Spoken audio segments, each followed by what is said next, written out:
Olá, muito bom estar com vocês nesse último dia do nosso workshop.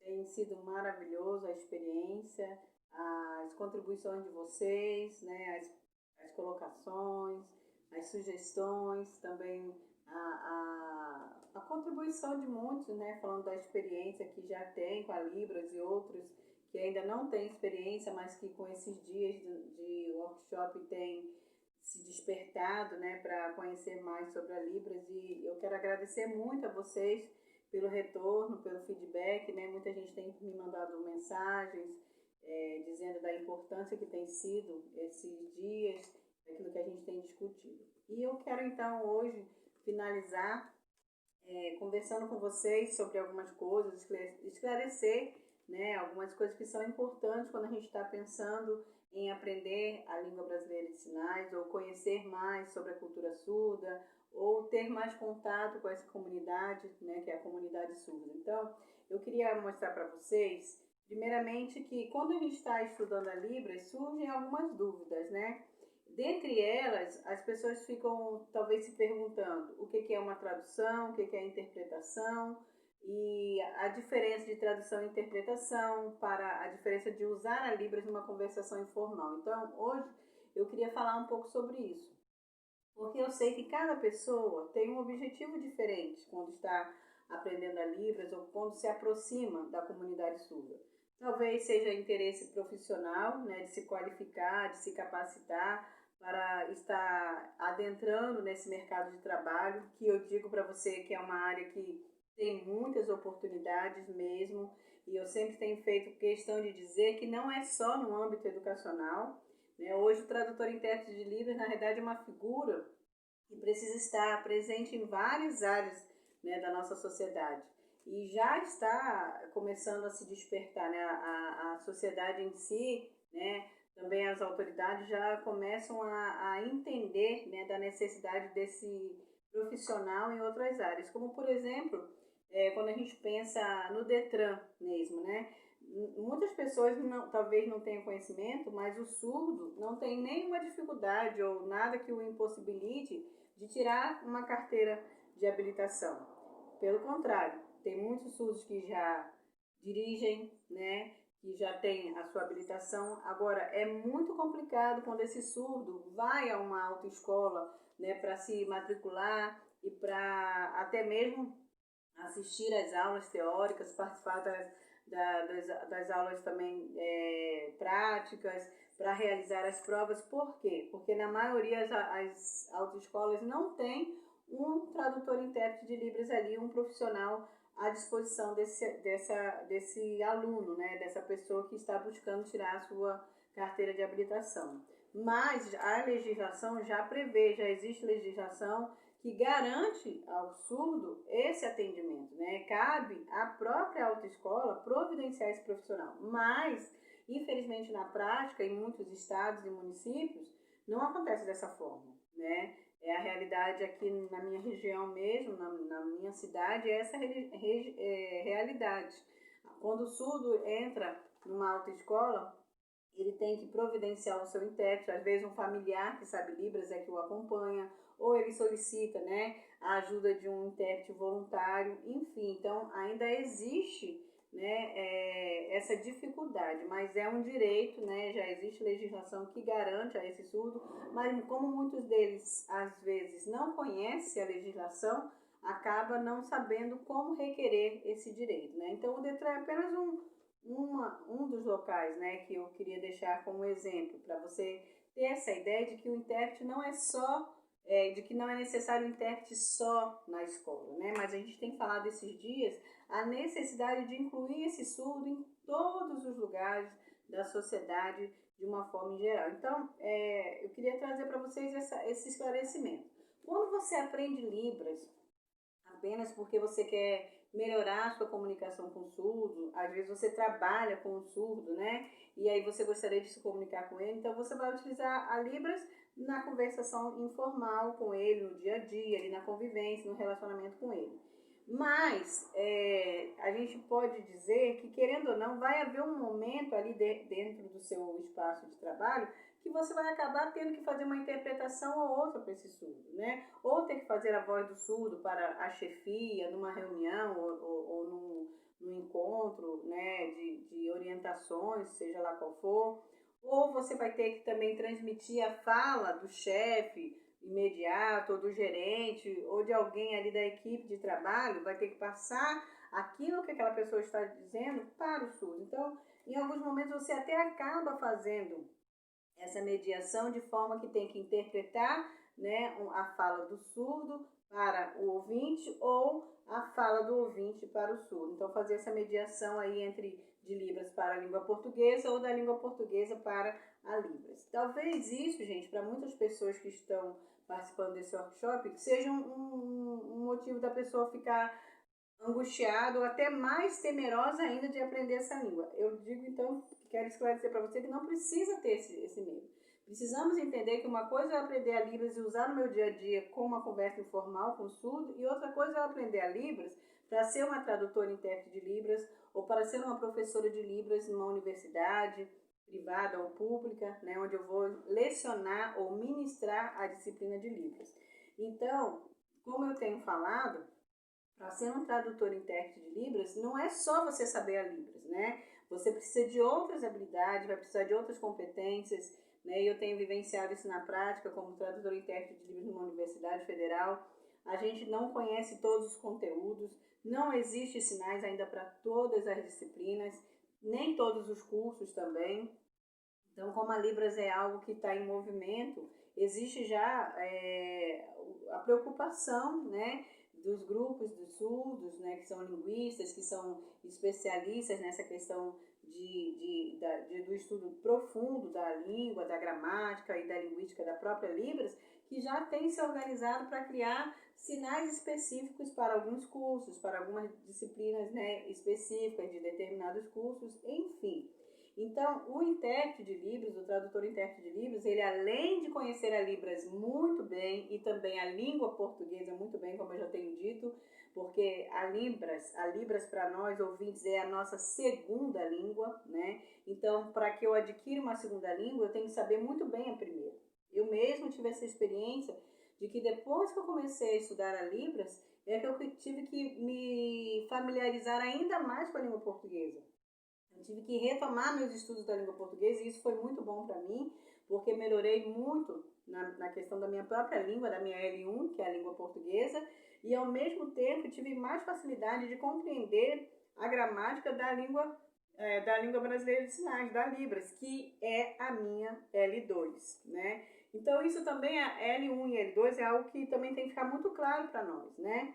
A L1 do ouvinte, ou a sua língua materna, é a língua portuguesa. E para o surdo, a sua L1 é a língua de sinais, né? Então, tanto eu, enquanto ouvinte, posso aprender uma segunda língua, no caso aqui da Libras, né, e ter ela como minha L2, como o surdo também, que tem a Libras como sua L1, pode aprender a língua portuguesa, a língua espanhola, né, o espanhol, o inglês, o francês, ele pode aprender qualquer outra língua também, como sendo assim a sua L2, né? No caso do Brasil, é lógico que a L2 do sul brasileiro é a língua portuguesa. Mas isso é só para então deixar claro para você que o surdo não tem dificuldade nenhuma cognitiva, né? Cognitivamente falando, para adquirir uma segunda língua. A única dificuldade ou a barreira que o surdo enfrenta é a falta de comunicação.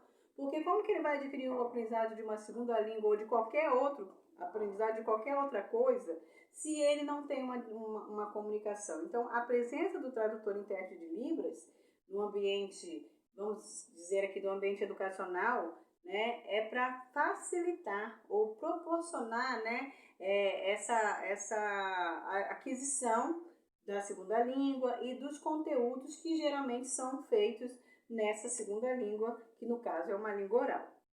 Então, você precisa ter em mente, né, voltando um pouco que nós já falamos, que quando você quer aprender a língua brasileira de sinais, ou no caso a Libras, né, você precisa ter uma motivação e você precisa ter claro essa sua motivação. É o primeiro passo para você desejar ou começar a aprender a Libras, né? É você ter bem claro na sua mente qual é o seu objetivo. Então, se o seu objetivo é apenas fazer parte da comunidade surda, podendo se comunicar com surdos, estar ali no ambiente onde surdos estão, né? aí você vai aprender a Libras para se comunicar informalmente. Se o seu objetivo é ser um profissional, tradutor e intérprete de Libras ou um professor da disciplina de Libras, você então vai ter que ter bem claro em mente que você vai precisar desenvolver outras habilidades também, né? Então você vai ter que estudar a Libras ainda muito mais a fundo, conhecer muito mais da linguística dessa língua, né? E desenvolver outras competências e habilidades para atuar como um tradutor e intérprete de Libras. Mas eu volto a frisar, é uma área que está crescendo muito, tem muitas possibilidades para a atuação do tradutor e intérprete de Libras, há muitas oportunidades aí no mercado de trabalho, né, para atuar como esse profissional. Então, assim, para quem tem interesse profissional, né, de se envolver, fica a dica aí, mas sabendo que além do aprendizado da Libras, você precisa desenvolver outras competências, porque a tradução e interpretação, ela envolve escolhas, né? Você tem que fazer escolhas linguísticas, né? Escolher o léxico apropriado para fazer aquela tradução e interpretação, então você realmente demanda conhecer outras especificações que não somente aprender a Libras, né? A língua brasileira de sinais. Também outra coisa que é bem interessante a gente esclarecer também o profissional tradutor e intérprete de Libras, ele se vê diante de dois tipos de interpretação. Você tem a interpretação simultânea, ou seja, que acontece no momento da fala do ouvinte, você já vai fazendo ali a interpretação, que é simultânea, mas também você pode fazer uma interpretação consecutiva. A maioria dos tradutores e intérpretes, quando estão iniciando a prática de tradução e interpretação no ambiente de trabalho, eles às vezes optam por começar pela tradução consecutiva, né? Onde ele escuta o que é falado primeiro, a palestra ou uma aula, né? Ele ouve primeiro o discurso, então ele já combina com o surdo, que ele vai primeiro ouvir a mensagem e depois, então, que ele conseguir processar aquela mensagem que ele recebeu, ele então vai partir para a tradução. Mas, na maioria das vezes, acontece de forma simultânea, como vocês podem ver em alguns programas de televisão, né, algumas emissoras que já têm essa transmissão com a janelinha em Libras, né, com o tradutor intérprete de Libras, que acontece simultaneamente, na mesma hora que o palestrante está falando, né, já está sendo feita ali a tradução e interpretação. Então, existem esses dois tipos de interpretação. A interpretação simultânea, que acontece no mesmo momento em que o discurso está sendo proferido, ou a tradução, ou a interpretação consecutiva, que é ouvir o discurso primeiro, ouvir a fala do palestrante e depois, então, fazer essa interpretação para o surdo. E com relação ainda ao aprendizado da Libras, quero também ressaltar aqui a importância de se conhecer a escrita de sinais. Sim, já existe um sistema de escrita, né, que já foi desenvolvido para a Libras e foi através de pesquisas de grandes pesquisadores, e isso iniciou-se nos Estados Unidos, né? E as pesquisas então foram chegando aqui no Brasil também, esses estudos sobre a escrita da língua de sinais.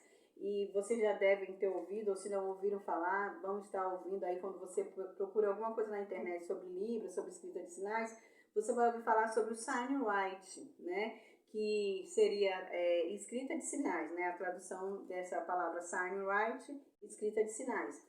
Começou nos Estados Unidos, né? Através de pesquisas desenvolvidas por William Stockoy, e ele então descobriu, né, um sistema de escrita que no início não foi feito para escrever línguas de sinais, né? Na realidade foi uma professora de balé, né, que ela tinha esse sistema para poder grafar os movimentos de dança para que suas alunas, né, bailarinas, pudessem treinar em casa, né? Então ela queria que ficasse de forma grafada os movimentos da dança, e assim as alunas podiam levar para casa e através daquela grafia ali, daquele sistema dos movimentos da dança, pudessem estudar em casa, né? Então, através dessa professora de balé, então, com o Dancing Right, que na realidade começou então como Sign Right, né? Foi através do Dancing Right que se chegou então aos estudos e se chegou a desenvolver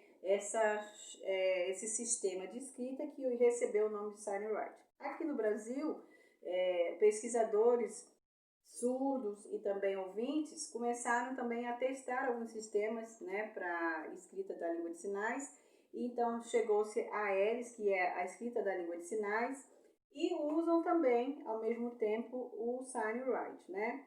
De acordo com as pesquisas de uma doutora surda chamada Mariane Stamp, que é do Rio Grande do Sul, e ela é professora também na UFSC, na Universidade Federal de Santa Catarina, ela começou então a pesquisar, né, a partir do Sign Writing, e desenvolveu então a ELIS, que é a escrita da língua de sinais aqui para nós no Brasil. Mas nos seus estudos, nas suas pesquisas e também nas experiências que ela fez com alunos surdos, né, no ensino fundamental, ali no Rio Grande do Sul, ela detectou que o sistema que mais se aproxima, ou seja, o sistema que mais facilita o aprendizado e o entendimento da Libras na forma escrita é o Sign Writing, né? Então, além dela, apesar dela ter desenvolvido pesquisas, né, e ter também pensado numa escrita já propriamente mesmo originária aqui no Brasil, né, que foi a Elis, mas ela ainda recomenda o Sign Writing porque é mais completo, é um sistema de escrita muito mais completo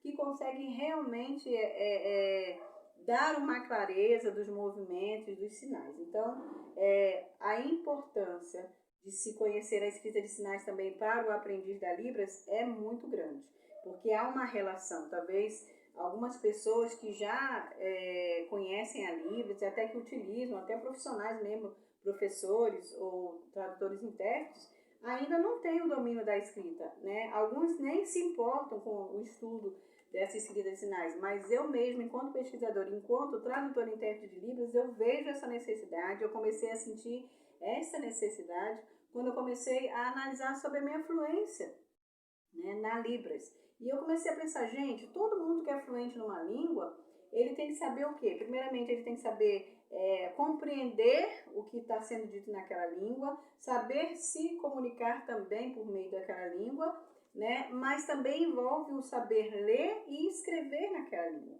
Então, se a gente acredita que a língua brasileira de sinais é uma língua completa, então eu comecei a me questionar comigo mesmo da minha própria experiência.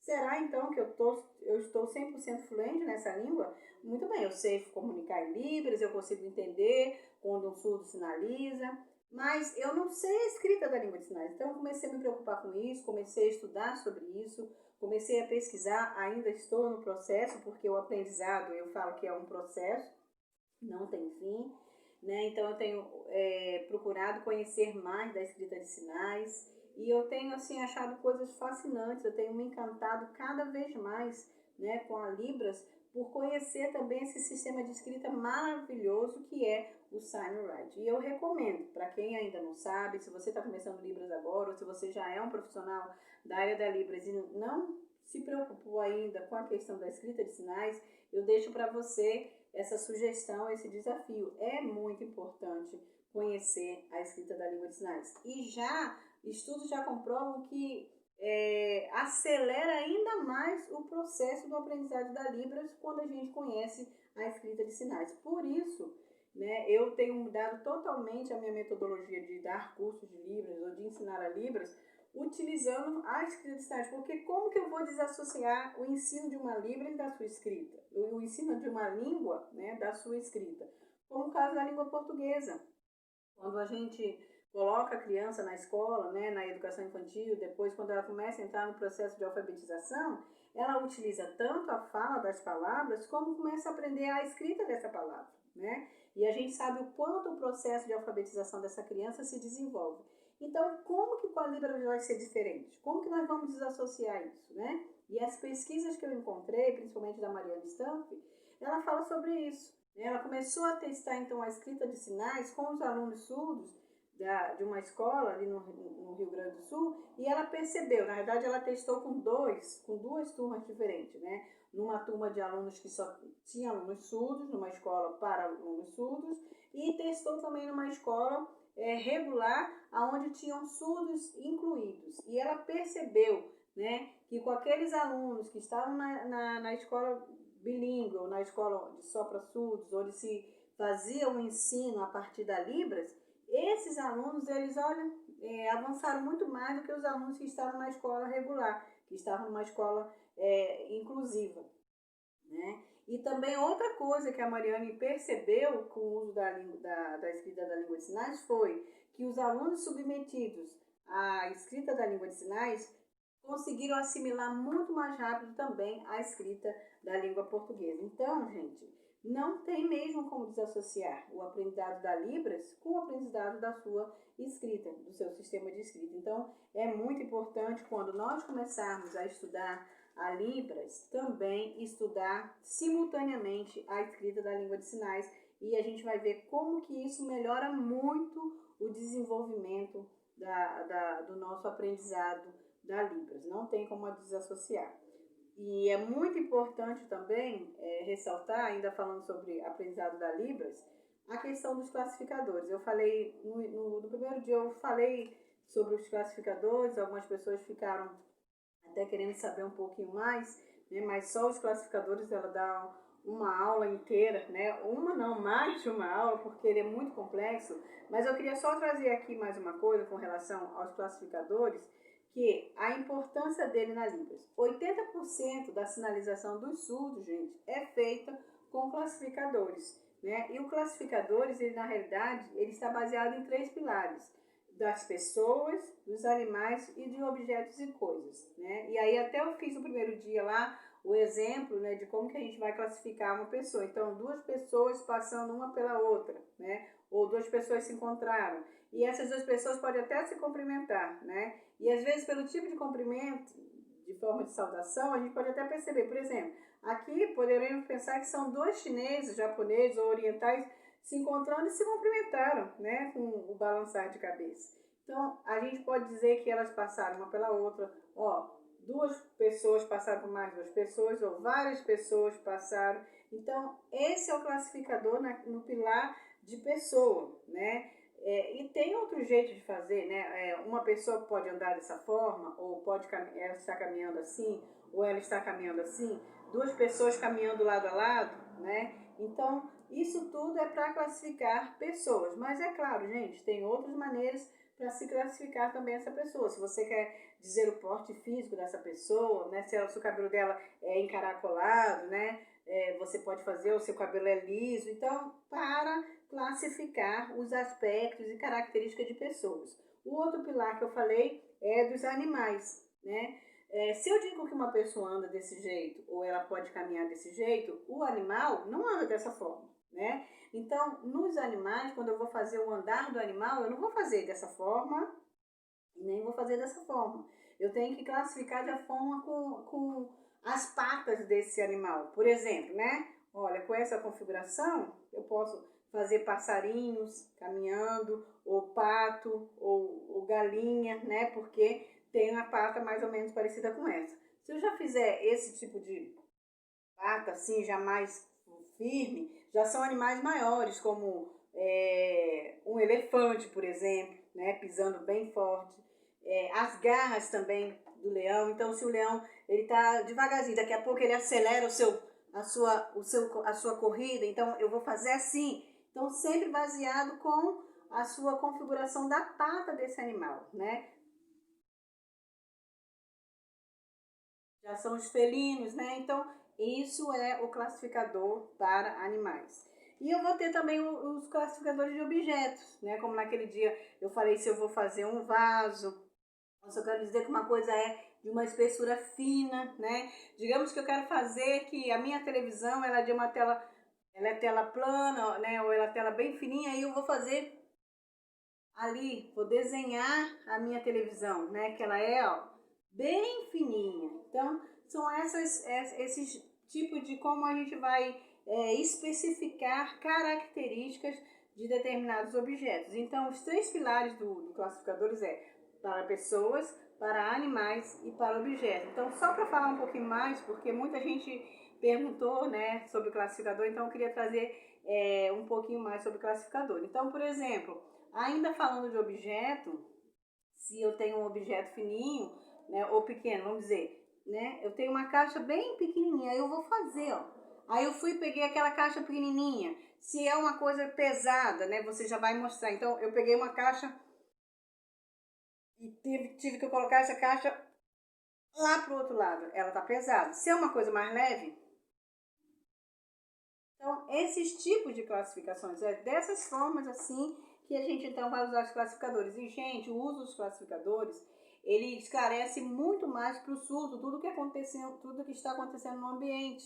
Né? Ele consegue visualizar isso de uma forma muito clara. Então, o surdo ele usa na sua comunicação, 80% são classificadores. Mas será que só os surdos podem aprender bem os classificadores? Não. Isso demanda de nós, né, aprendizes da Libras, nos aprofundarmos também no uso dos classificadores, que aqui eu trouxe bem resumidamente, só para você ter uma ideia da questão dos classificadores, ok? Mas eles são super, hiper importantes no uso, né, da Libras, e principalmente quando a gente está fazendo a interpretação, né? Se a gente está trabalhando com crianças, fazendo uma contação de história, a professora está lá, trouxe uma literatura infantil e vai contar a história, né, de Chapeuzinho Vermelho, da Branca de Neve e Sete Anões. Então, quanto mais detalhes a professora vai falando na leitura lá da história, a gente tem que usar os classificadores para que o surdo possa então ter uma clareza, né, de tudo que está acontecendo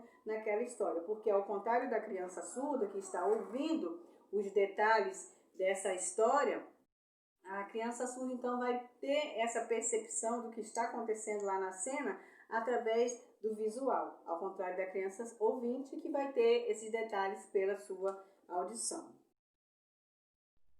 Podemos perceber, então, a importância, né, do uso dos classificadores, então, dentro da Libras, porque ele faz parte, né, da gramática da Libras. Então, não tem como utilizar a Libras, né, desassociada dos classificadores.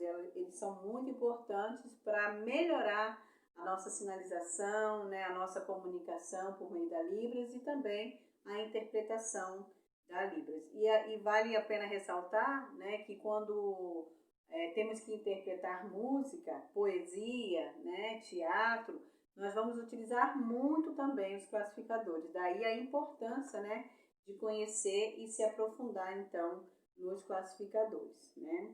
Então, já estamos chegando ao fim, né, do nosso último dia, mas eu queria mostrar para vocês o quanto vocês aprenderam na questão de sinais, né, da Libras. Eu queria aqui trazer novamente alguns sinais que nós aprendemos e depois quero fazer uma atividade também, né, uma última atividade com vocês, para que vocês mesmos possam medir, né, e avaliar o quanto vocês aprenderam, né, nesses dias em que nosso objetivo maior era falar do aprendizado dessa Libras, da importância de se aprender a Libras,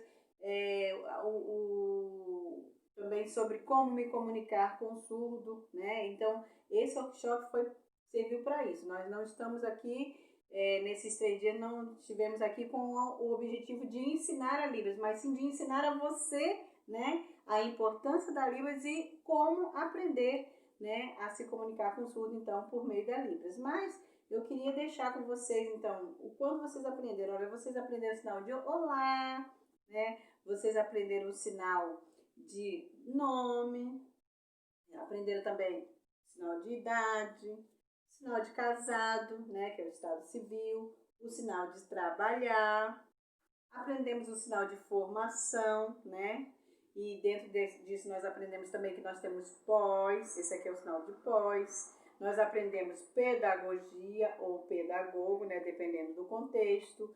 Aprendemos psicopedagogo, né, que também é uma das pós-graduações que eu falei, né, na minha formação. Nós aprendemos sobre surdo e ouvinte, né? Aprendemos também Libras e língua de sinais. Eu queria só fazer aqui essa diferenciação, porque por muito tempo nós utilizamos esse sinal para Libras, mas a partir de 2014 os surdos começaram, né, no avanço das suas pesquisas, perceberam que esse sinal seria mais mais apropriado, né, para definir então Libras. Por quê? Porque esse sinal aqui é língua de sinais. Como a Libras é a língua de sinais brasileira, então permanece essa mão aqui, que é a mão de língua de sinais, e eu coloco faço esse movimento, né? Porque esse aqui seria o sinal de Brasil, né? Então, só esse sinal sozinho, Brasil. Porque lembra a costa litorânea, né? Quando você pensa no mapa do Brasil, aquela parte da costa litorânea do Brasil, né? Então, o sinal de Brasil é esse. Então, por isso, Libras, né? Língua brasileira de sinal. Então, de sinais. Você ainda vai encontrar muito surdo que utiliza esse aqui para Libras, né? Surdos, intérpretes também, né? Porque ainda estão se acostumando, né? Nessa troca aí. Mas desde 2014 já existe essa discussão, né? Já houve essa troca, então, de sinal de língua de sinais e de língua brasileira de sinais ou Libras, ok? Aprendemos também tradutor e intérprete de Libras, né? Nós aprendemos também o sinal de começar, o sinal de ensinar, que são verbos, né? O sinal de aprender. Aí quando eu ensinei para vocês aprender, eu também ensinei para vocês a aprendizagem, né? Que dependendo do contexto também você pode dizer estou aprendendo a Libras, né? Então, conforme você intensifica às vezes, coloca alguns movimentos, pode ser que você então vai modificar então o sentido deste sinal, né? Nós aprendemos também o sinal de comunicar, né? Porque é muito importante na comunicação com o surdo. O sinal de melhor, o sinal de querer, né? Ou vontade. Então, muitas das vezes a pessoa pensa que tudo que vai fazer muito tem que usar esse sinal de muito. Aí vou ensinar mais esse sinal para vocês, né? Isso aqui é o sinal de muito. Mas não é para todo contexto. Porque se eu falar assim, olha, encontrei com várias pessoas na rua, né? Olha, ontem eu vi muitas pessoas na rua, né? E nesse tempo que nós estamos aí de quarentena, que até o isolamento social está sendo, né, orientado para se permanecer em casa, aí vamos supor, olha, gente, que absurdo, olha, tinha muitas pessoas na rua ontem, né? Então eu vou usar esse sinal de muito. Agora, se eu quero dizer que, nossa, eu trabalhei muito, gente, durante essa semana aí do workshop, preparando as aulas, né, para gravar, eu não preciso dizer, olha, como eu trabalhei muito. Não, eu simplesmente intensifico a minha expressão facial, né, e os movimentos, ó, como que eu trabalhei. Então, eu não preciso botar o muito. Então, nós temos que saber, porque às vezes muita gente confunde. Acho que esse muito é para tudo. Não, tem sim o sinal de muito, mas não é sempre que você precisa utilizar. Então, você vai falar que viu muitas pessoas, ó, muitas pessoas, né, na rua. Agora, trabalhei muito. Então, aí já usa a expressão facial. E também nós aprendemos o sinal de melhor, né? Que aí foi para fazer a frase, né? Que eu quero me comunicar melhor com o surdo, né? Então eu quero, né? Então já que é muito, ai que vontade de me comunicar melhor com o surdo, né? Então foram alguns dos sinais que nós aprendemos. E então eu quero terminar deixando uma atividade para vocês, né? A última atividade do nosso workshop para você então continuar praticando aí a Libras e os sinais que você já aprendeu.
Eu ensinei a vocês a língua brasileira de sinais, para vocês se comunicarem melhor com os surdos.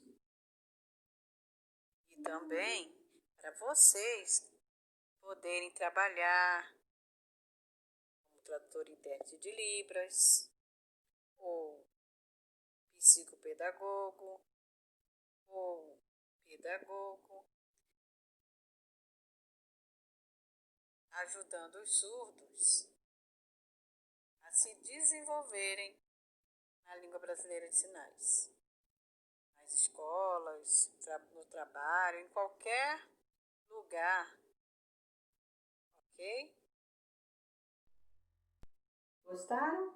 Espero que vocês tenham gostado, né, dessa última atividade para encerrar assim o nosso workshop, né, esse nosso tempo, essa nossa experiência juntos.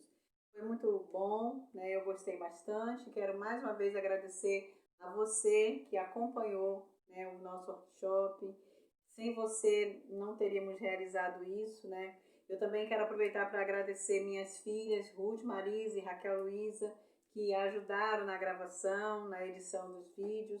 Também não teria conseguido sem a ajuda delas, tá bom? E agora eu quero deixar para você um convite, né? Estamos preparando aí um curso online sobre Libras, né, que em breve vai estar aí sendo lançado. E eu já quero convidar você, a desafiar você, se você tem interesse, ou se conhece alguém que tem interesse de aprender Libras, né, para já ir falando aí, já ir fazendo essa propaganda, tá bom? Mas em breve nós vamos estar nos comunicando novamente, para que vocês possam ter acesso então a esse curso sobre Libras, onde nós vamos aprofundar ainda mais com esse método, né, que é você ver o sinal, ver uma sinalização, um vídeo com sinalização primeiro sem nenhuma interpretação, depois você conhecendo sinal por sinal para entender ele dentro do contexto, depois você vendo o vídeo já com a tradução simultânea e mais um vídeo, e novamente repetindo o vídeo sem a sinalização, sem a tradução, sem a interpretação simultânea e tentando assim sinalizar e ao mesmo tempo também interpretar aquilo que está sendo sinalizado naquele vídeo, ok? Esse é um método, gente, que funciona, né? Eu desafio você a colocar em prática, continue revendo essa aula, né? As outras aulas também, sempre voltando principalmente nessas atividades e pegue o hábito, né? Construa esse hábito, né? De você diariamente estar estudando Libras, estudando sinais, né? Assistindo vídeos, muitos vídeos bem sinalizados, né? Vale se ressaltar isso. Procura os vídeos lá do INES, né, da TV INES, procura os vídeos da UFSC, a Universidade Federal de Santa Catarina, né? Desculpa, gente, estou emocionada porque já está terminando, né? Então procure esses vídeos, gente, porque são vídeos confiáveis e que vai ajudar você a desenvolver, né, nesse aprendizado da Libras. E eu estou sempre à disposição de vocês, né? O meu contato eu vou deixar também para vocês, né? Do Zap, o meu e-mail. Vocês podem me procurar, podem entrar em contato comigo quando quiserem. O pessoal que mora aqui em Vilhena fica até mais fácil, né? Porque assim que acabar essa pandemia, você pode até me procurar pessoalmente.